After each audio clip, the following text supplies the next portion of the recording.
Hello, everybody. Can you hear me?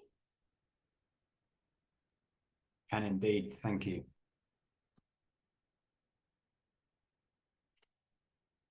Thank you for answering me via the chat. Okay, so we are just going to wait 2 more minutes maximum, and then we will start.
Hello, everyone. I think that it's time to start. So sorry for those who are late. My name is Daniela Rojas Castro, and I am going to facilitate this webinar today in behalf of the World Hepatitis Alliance. I am a health psychologist working on public health for 25 years in the HIV and hepatitis field. And what am I proposing today is to spend 1 hour with you. And I mean, I have a lot of information and the slides to share with you, but I would really like to have your voices, your comments, your questions, so we can do of this webinar something interactive. Is that okay for you? Say yes, please. Write me to the chat and say yes. Thank you. Well, we're going to start, and I see that we are about 28 people here. And one of the things that happened last time is that there were people with very different experience on community-based testing. So I would like you, maybe not all of you, but could you present yourself and tell me your name, what is your country, where you work, but mostly, what animal do you think that you represent regarding hepatitis testing? Do you consider yourself a chick, just starting, a curious cat? So you have some experience, a wise owl, quite experienced, or you are a lion?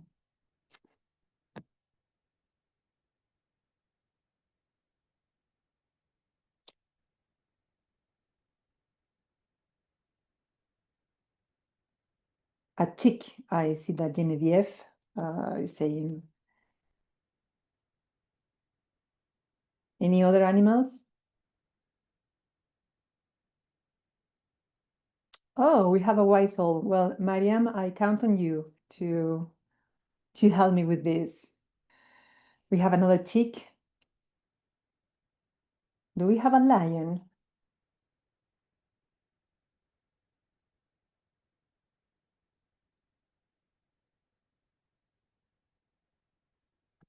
Okay, Jacob, another chick. So we have a lot of beginners today.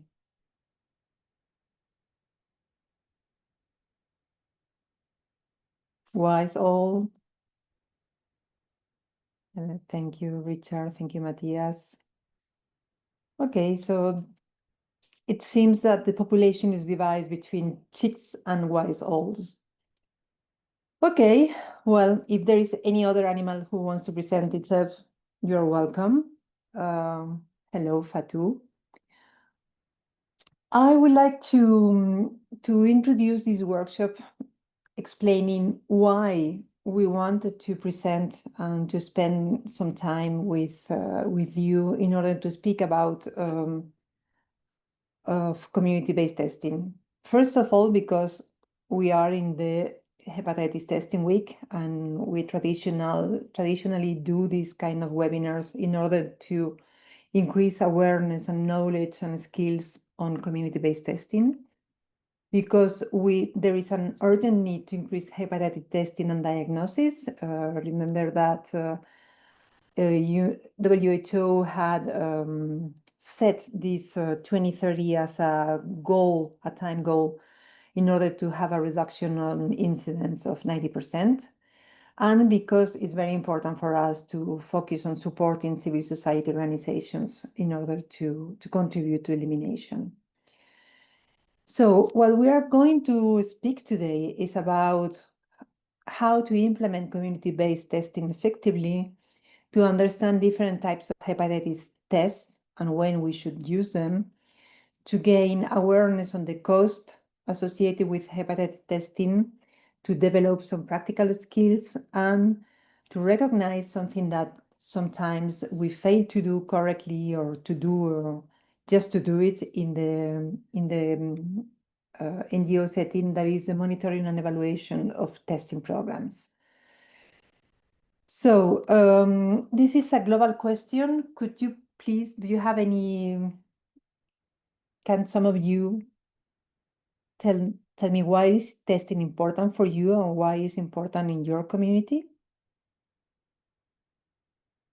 If you can talk, it would be better. I know, Ben, if this is possible. Yes, please. If anyone does want to talk, please just raise your hand and we can unmute the microphone for you.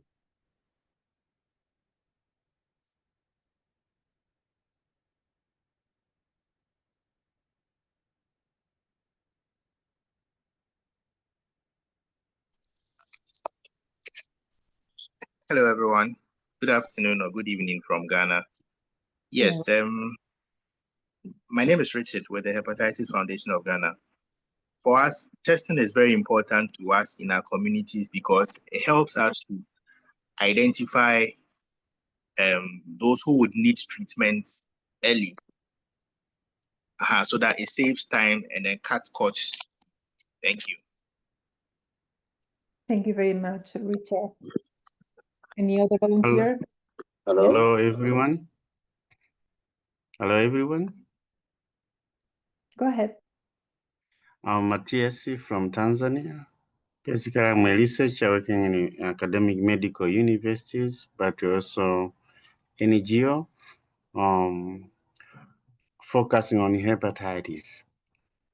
My country is one of the endemic area based on hepatitis B, and currently we are now implementing the free drug treatment therapy for all hepatitis B positive patients who are eligible. So it is important to increase, to know the positive cases, which will actually enable us to know who are eligible for treatment. This is the most important thing. But the optimum goal is to align with the WHO toward the elimination of hepatitis B infection by 2030, which is 5 years to go. Thank you. Thanks a lot, Matthias. Anyone else? Hello. Hello. I'm Dr. Dai. I'm in Taiwan. Of course, currently the care case for HCV is screening and then the treatment.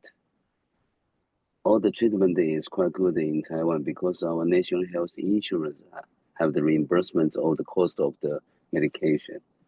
So currently we have to do the screen.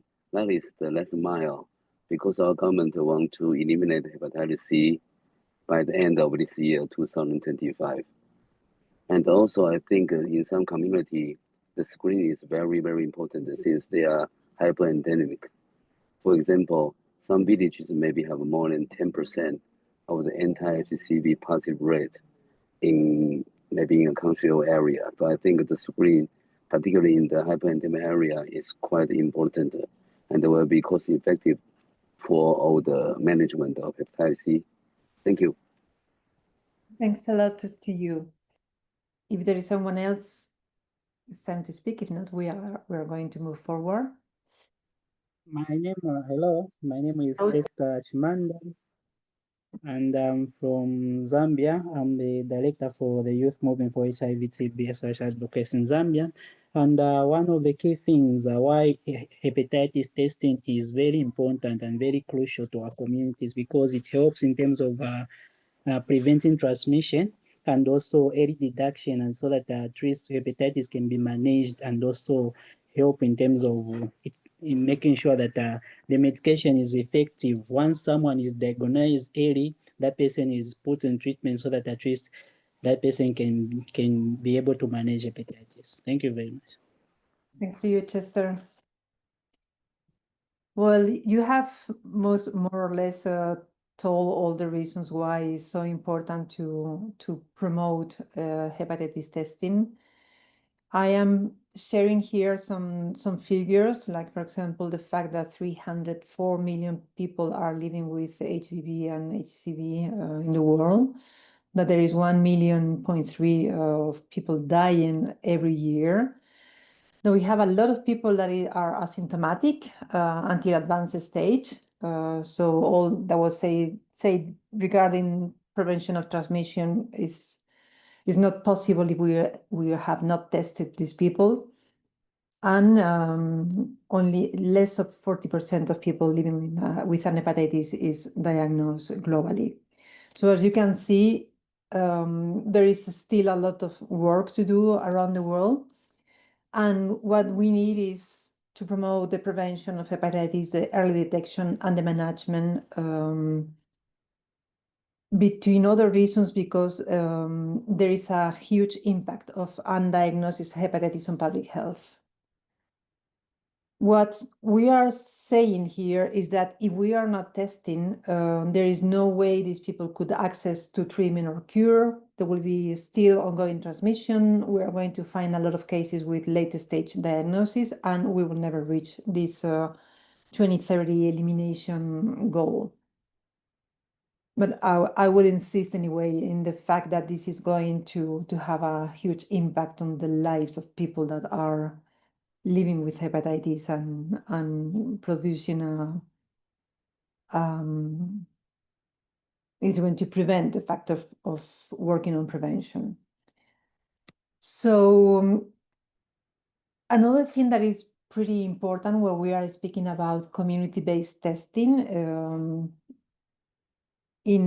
as the opposite to having screening or testing in other kind of health facilities, is the fact that when we have a reactive first test, we will need to ensure that there is a follow-up to a confirmatory test, and that linkage to care is very, very, very important. This is something that is not always easy. There are a lot of reasons because people can be tested, have a positive result, and then not reaching the health system. And the point here for me is that if we not arrive to understand that community-based testing needs to think about the whole process until the people are on treatment, then we are not doing the work correctly. We need to create these bridges to the health system. So regarding, we have this formal health system, and then we have this option of doing community-based testing. Why do you think that community-based testing is complementary or not, is better or not to formal testing? please raise your hands and share some thoughts on the advantage or the inconvenience of having community-based testing. Yeah, there is Latasha saying that it provides the possibility of meeting the patients where they are. Absolutely. One of the things that we find is that a lot of testing is not done because reaching the health system is already an issue. Yes? Hello, good evening, everyone. My name is Mrs. Agnes Adiku Richard from Happerson Outreach Services Limited, speaking from Nigeria, Abuja. Yes, community-based testing is very important, but in our own side, we would like to chip in here because of we are lag behind, especially for testing equipment. We have tried our best to get in touch with some organizations, as in the governments, to get some test equipment so that we can be able to carry out the community-based testing ahead of our testing week coming, but no avail.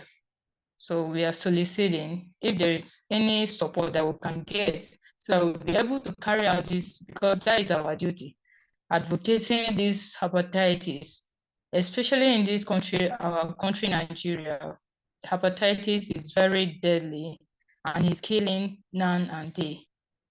Nigeria is having a lot of hepatitis patients, those that are living in it with it without knowing, and those that are aware of it and they don't do anything about it. So we need to reach out. But the problem in our organization, we have no sponsors and we have no support from anyone. Rather, we do it, we are just a self-sponsored organization. So if we can have any help or support from you, it will go a long way with us. Thank you. Thanks a lot for sharing this. I see Chester and Richard with the raised hands. Yes. Thank you very much. One of the key things about community-based testing, it brings about accessibility to people within the community to be able to access the testing. And then there is acceptable. It usually makes sure that at least the testing process is owned by the community itself, and even the volunteers themselves will find that they are the people living with hepatitis, so they can be able to share their experience and also make sure that the person is linked in terms of, it also promotes linkage to care, because within those community-based testing, you will find that we usually have healthcare providers who make sure that at least people are linked to different health provision within the nearest facility that are within the area. And then also, there is also community engagement. Remember, we need to collaborate with the community itself in order to promote the hepatitis testing. So it also brings engagement to the community, whereby we have an opportunity to share about the importance of hepatitis testing and what are the myth and the misunderstanding that comes with hepatitis testing. It's an opportunity to also share to the community. Thank you. Thank you, Chester. Richard? Yes, and then also to add to what the earlier guests have said, one principle is affordability, so that within the communities, testing is affordable for everyone, irrespective of where you are coming from. And then also, to overcome stigma and discrimination, because community members engage with each other, we are able to overcome that barrier of stigma and then discrimination. One principle is also to promote confidentiality. In as much as we are trying to overcome stigma and discrimination, we should ensure that we work with confidentiality, so that we don't just inform people or we don't disclose the status of people anyhow within the community. And then finally, to promote linkage to care. Thank you. Over. Thanks a lot, Richard. Well, you have raised all the points that are the most important also in the chat. So there is this question about accessibility. The people that we are working with the communities on the field, we know that it's very hard sometimes to reach formal health system because of the stigma, because of transportation, as I was saying in the chat. Because several reasons, because we are afraid, because we know that we can be judged, or it's difficult sharing risk behaviors, etc.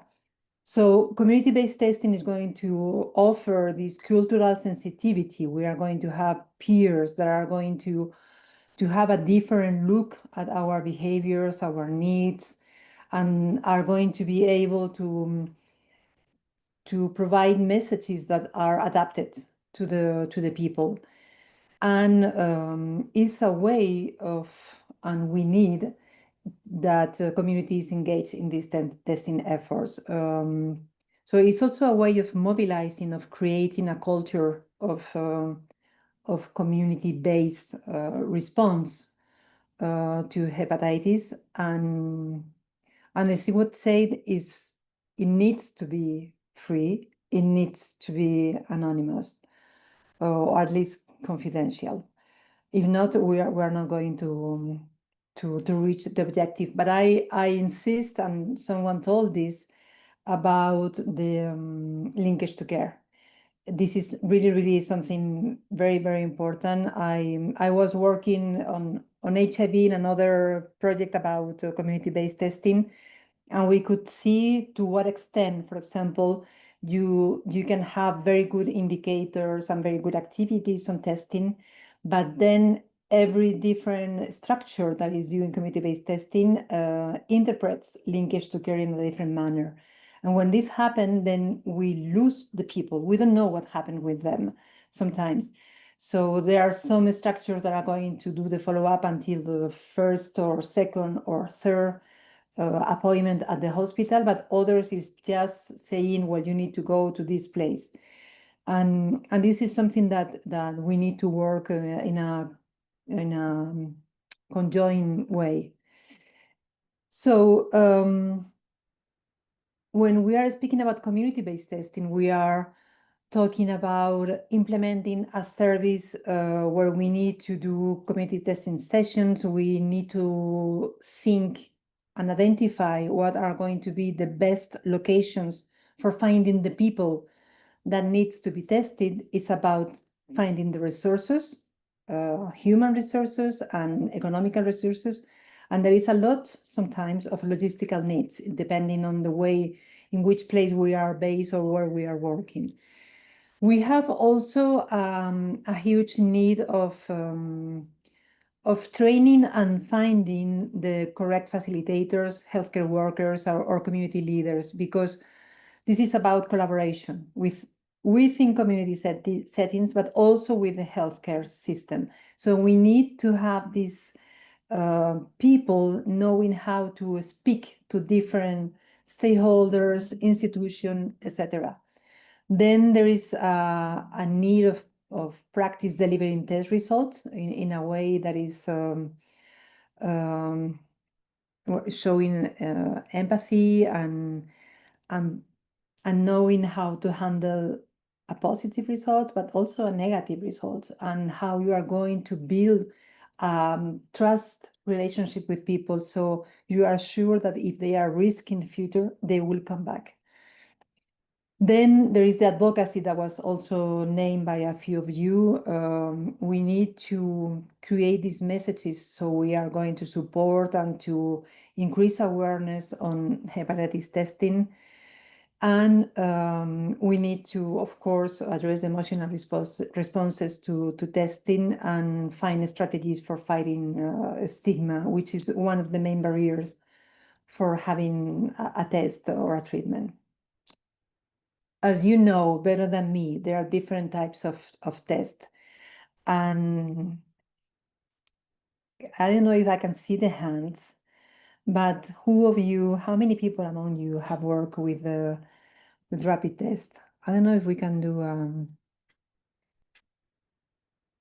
I see Richard, Matthias, Cheyenne, but I cannot see the other speakers, so I don't know if Ben, if you can tell me something about what's going on.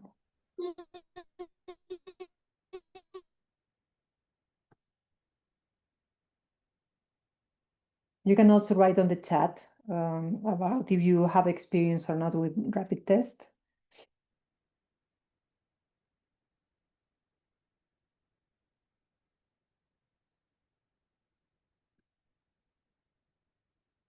In any case, okay, thank you, Jacob. Vanessa. So for the people that I can see on my screen and for what I'm reading at the chat, there's experience with rapid diagnostic tests, which are great in the sense that they don't require to have lab equipment, and this is very useful for rural areas, for example. That is easy to read, so training can be done quickly. It's easy to conduct it, and you have the results in under 30 minutes. It's simple to use, so I was saying before, training is very easy. And it's great for doing outreach and working in low resources settings. Normally, it's a finger stick blood sample, but there are others that work with oral fluid. I don't know if you have experience with blood sample and oral fluid, but I think that is interesting to know if there are perceptions that could prevent people from using, for example, oral fluid test. This is something that we observe in the HIV field, for example, that some users were not confident on the oral fluid and they were refusing to have this kind of test.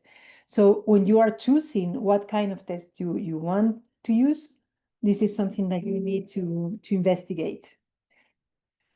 Rapid diagnostic tests are not great for doing large scale testing because of obvious reasons. You need to go to outreach, you need to spend 30 minutes with the people. So is something that is much more for small populations, but that are difficult to reach.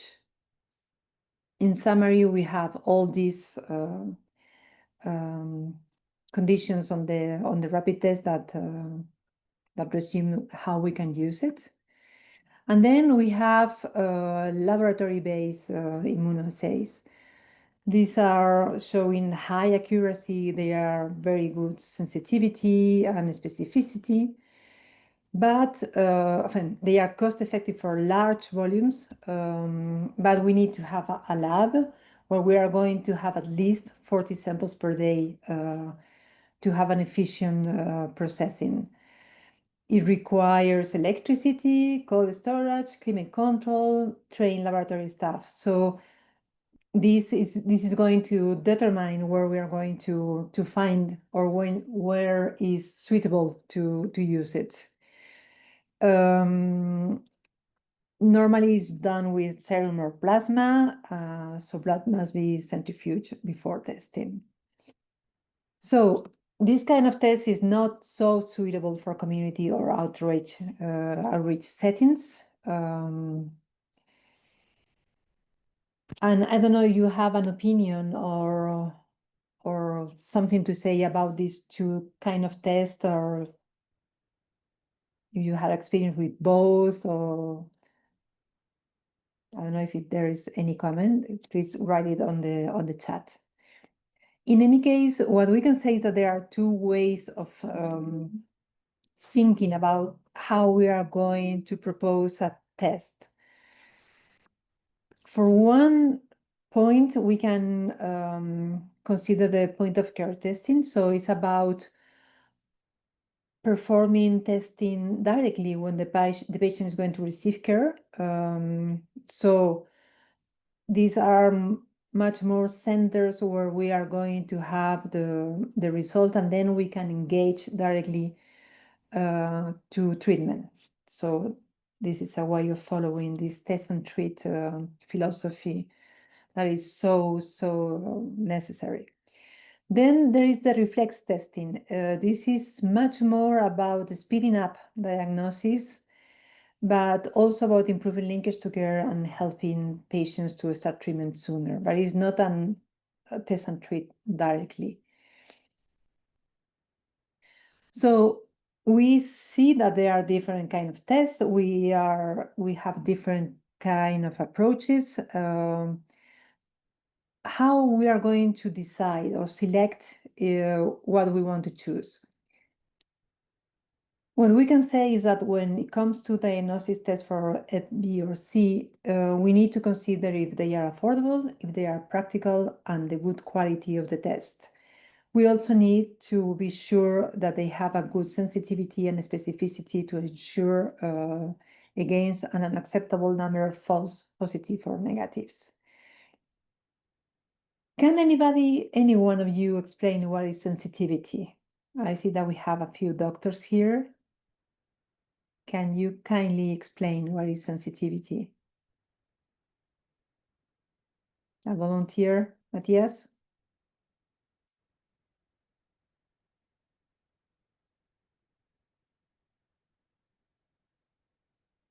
I see to raise hand. Ben, I don't know if you can unmute them. Sensitivity is the percentage of true positives among all who test positives. Testing positive can be a true positive or negative positive. So the test with the high sensitivity is the test that picks the collected true positives among the population. Thank you. Yes. Richard, can you explain what is specificity? Yes, I think to the layman, when you say it's sensitive, it means that if we are saying it's positive, it should be able to detect at least the least count of the virus or the organism we are testing for, the antigen. And if you are saying it's negative, it means that it should also be able to detect that threshold, the least threshold of what we are looking for. Thank you. Thanks to you, Richard. So here's a schema on how you could, a kind of algorithm of how choosing one of others possibilities, depending on what is your prevalence. In your presentation, there were some participants from countries where hepatitis is endemic. So this is going to present a completely different picture than in countries where there is a low prevalence. So in function of this prevalence, you are going to prioritize specificity or sensitivity.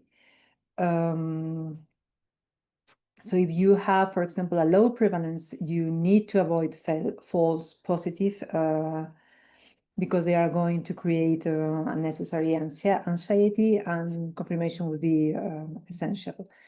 Then if you are in high prevalence settings, you really need to avoid false negatives. Then there is the thing of the quality that we were saying just before. You really need to ensure that you count on products that meet the global standards of quality, safety, and performance that are set up by WHO. So, for example, you will need this WHO pre-qualification. You also need to have a trusted global mark. You have to be careful with this. In order not to use a test that could be providing you bad results and providing false results, etc., which could be very, very prejudicial to all your dispositive of community-based testing. So here are some practicalities. I will be sharing this PowerPoint in case you want to have all this information more systematically. And then we also, once we have chosen the test, etc., we need to decide who are we going to test for the different hepatitis. Do you agree? Write me in the chat. Do you agree that these are the populations that we should test for hepatitis B? Or am I missing something? So we are speaking for hepatitis B, we are speaking about adults and adolescents that are in high-risk populations, for example, drug users, anyone with a clinical suspicion of chronic viral hepatitis, sexual partners, children, household contacts, and other family members of people with HBV, pregnant women and their partners, of course, healthcare and social care workers, people receiving high-risk procedures or therapies, people who inject drugs or have multiple sexual partners, people from countries where there is a high HBV prevalence, and blood and tissue donors. Latasha, it's okay for you? I don't know if you have any other population in your countries or any other, that you consider that could be important to include on this list. If yes, please write it to me. This is when we are looking for, we are targeting tests. When we are doing population-based testing, then what we are going to do is to test adults in all the areas where we have a high prevalence. And what I think that is fundamental is not thinking about hepatitis alone. We really need to have this integration reflex in our minds.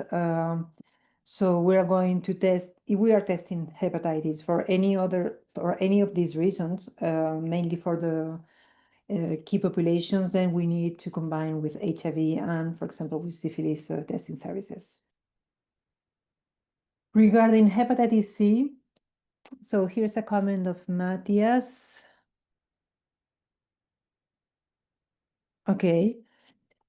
When we are talking about hepatitis C, we can have then this targeted strategy that it will be focused on adults and adolescents for populations that are most affected by hepatitis, or people with a clinical suspicion of chronic viral hepatitis. I think that this we need to insist on this clinical suspicion because we know that there are a lot of cases that people that arrive with suspicions and then there are missed opportunities regarding this. So you really need to make an effort on increasing awareness on this hepatitis testing for people that have some kind of symptoms. When we are considering a general population testing approach, then we will work with we are working with prevalence of between 2 or 5%. We will go for all the general populations. And then there is also the birth cohort testing. That is testing from in one time people that are born in a specific date range. I don't know if you have experience here in your countries with this birth cohort testing. If yes, please share on the chat, please. Then we need to consider the cost of testing. This is going to be very different in function of where you are based, in which kind of country and where you are going to use the test. But what the study says is that testing by age was found to be the most cost-effective for people between 16 and 69 years old, which is a large frame, and is specifically cost-effective in those aged between 30 and 70 years old.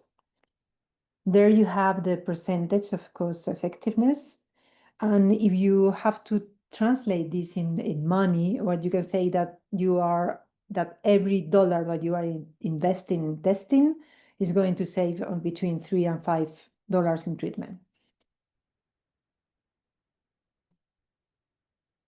So you have already said about the economic barriers and about the price. I think that someone in the chat was writing that we needed to have free testing for communities. If not, it's not going to work.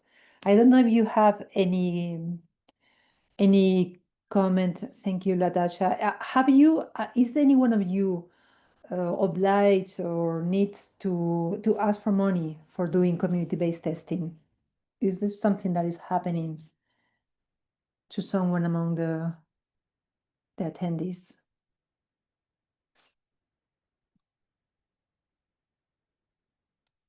Yes, Richard, you are providing paid community-based testing?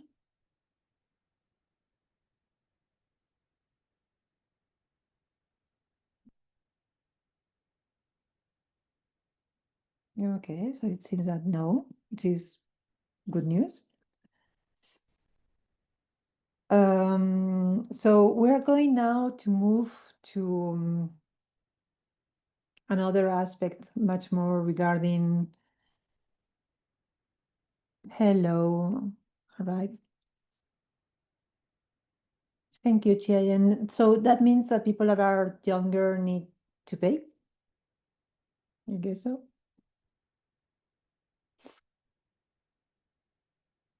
Regarding the 5 C's of testing. So this is much more about when you are, okay, so we have a feedback from Matthias from Tanzania, where he's saying that hepatitis testing is not for free. But in community-based testing settings, yes. Okay. So this is quite similar to what we observe also with HIV community-based testing. Okay. So regarding testing, we need to have always a focus on these 5 C's.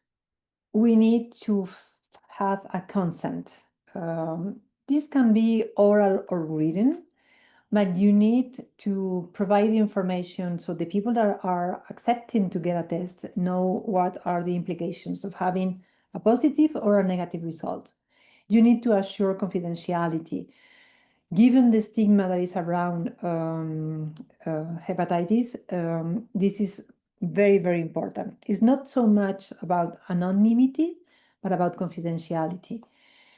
You need, in the case that people want to provide counseling. The thing here is that for people that might be requesting hepatitis testing in a frequent way, sometimes counseling, if it is mandatory, can be a burden, and then people can avoid coming to testing.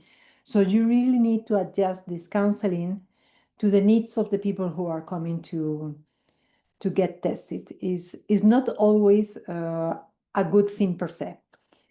Then, of course, you need to be sure that you are providing the correct results, and you need to work on this connection between you and the people that are coming to get tested, and between the health system. Here you have some more details, but I would really like to insist in this counseling thing, because we have, at the very beginning of community-based testing, we were always saying that it was necessary to do this counseling. With experience and with the years passing, it is not so evident that always is a good thing. And then we have really what I think is the main barrier, and about stigma and discrimination. And I think that this comes in the same time that what Fatou is saying in the chat also. So we have millions of people that are living with hepatitis B and C and who face stigma and discrimination every day. There is still a lot of misunderstanding, not in general population, but also among some healthcare providers, about the transmission and the impact of hepatitis. And there are a lot of things that we need to do when we are conducting advocacy, because We need to protect the right to work, to education, and to travel to people that are living with hepatitis.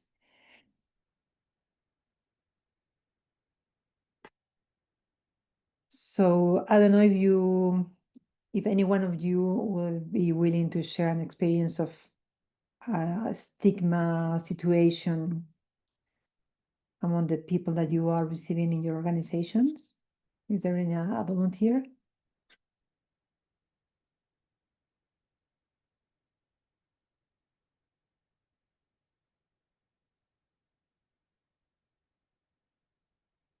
No? I'm sure you have experience regarding stigma.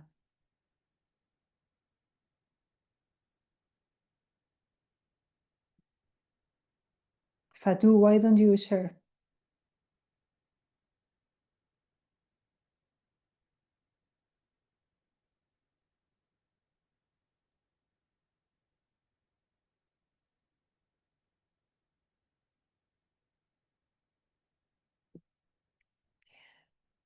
So, Matthias, you're saying that there are people that are refusing to get tested because they know that if they are positive, they will be suffer stigma and discrimination.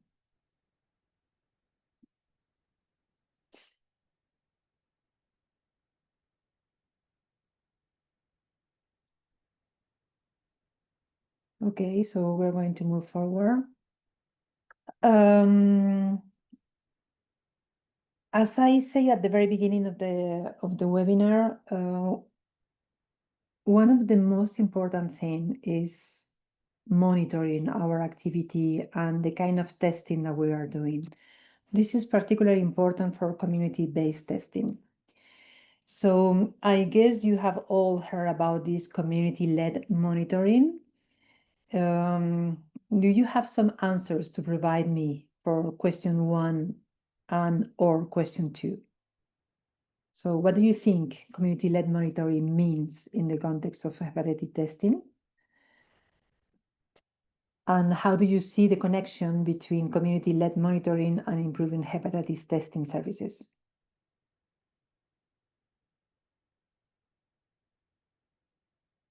You can raise your hands or write in the chat box. Don't leave me alone here speaking, please. This is really important, how we can imagine a monitoring that is really useful for community.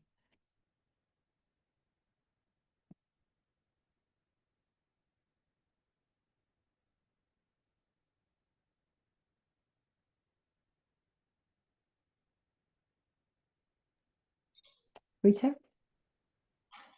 Yeah. Yes. Based on my From here. Okay, you go ahead. Can I go ahead? Yes. Yeah, based on my understanding is during the follow-up with those that are affected with hepatitis B and C, there is monitoring, which I know context of the hepatitis testing. By the time that you set the diagnosis and you do the job with the attention and calling them how they are going about it. That's what I'm monitoring. Thank you. Over. Yes, thank you. Richard? Yes, so from here, I think community-led monitoring in the context of hepatitis testing is when we have members within the community lead the drive for the interventions. In this case, the program becomes the community owned. In this case, we are able to identify those who would need treatment and link them to care. In this case, we promote community engagement so that people within the community feel free to take part in whatever activities or interventions that is being provided for them. And then he also promotes it also reduces the issues of stigma and discrimination. Thank you, and over. Thanks to you, Richard. You are absolutely right. Thinking about this community-led monitoring, real community-led monitoring, what we are going to find is that people that are providing the service, but also the users, are going to identify what are the right indicators. What we have observed for years and years is that we usually use indicators that funders are promoting. And these are not necessarily the good indicators. Let me share with you an experience of a colleague of mine. Once again, it's an HIV case, but it's very useful for this. You know that we need to, in HIV, we need to provide treatment for the women that have children. And they were evaluating a community-based service for providing this treatment to mothers. And then when the baby was about 18 months or 2 years, most of the mothers stopped coming to the community-based center. And they didn't know why. So since the indicator was, is she coming or not, the interpretation of the fact that they were not attending anymore was, well, from the moment that the children start to be a little bit older, mothers are losing interest in being treated because all the breastfeeding, etc., is already over. But when we spoke with the people that were providing the treatment, the community based staff that was doing this, they say that is not the reason. The reason is the weight of the babies, because the mothers are coming with the babies, and babies start to be heavier at 18 months or 24 months. And since they don't have the money to come in another way, they cannot walk with the baby. I don't know if this illustrates, as I think that it illustrates, how useful is that people working on the field provides information on what needs to be measured or not. And that some of the indicators that we usually have are really not good. Because, for example, in this case, we will just interpret that they are not anymore interested, while there was a very easy solution that it was providing transport. So coming with the baby was not an issue. And this is what you all need to do when you are providing community-based testing. It's about deciding what you want to evaluate, that you participate on the data collection, on the data formulation of the questions, and on the data interpretation. So this is going to be useful for doing lately advocacy.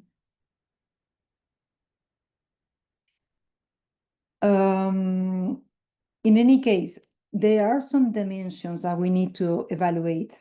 That is my service available? Is it accessible? For example, in the case of the mother, it was not accessible anymore because of the weight of the baby. Can people reach them? Do they meet community needs? So is acceptable? Are people willing to show up there?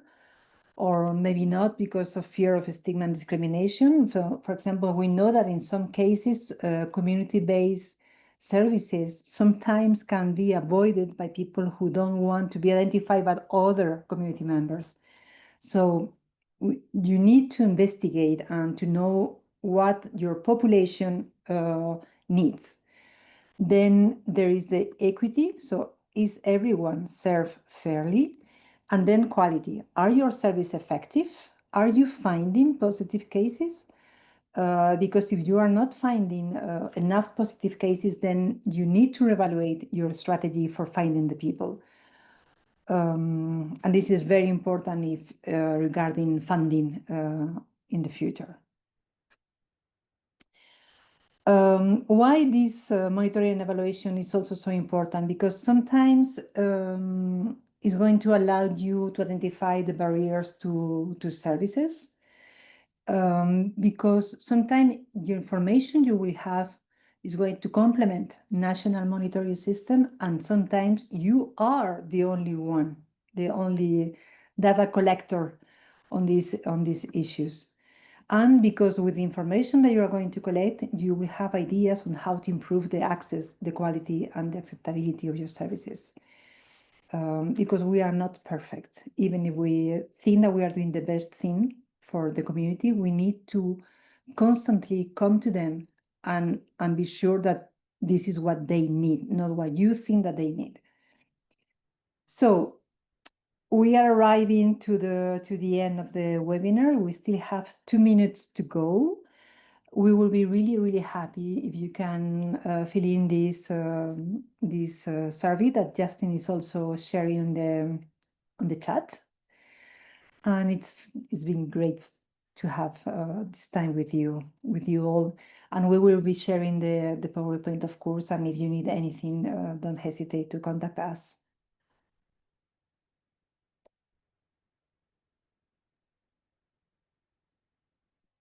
Thank you, Latasha.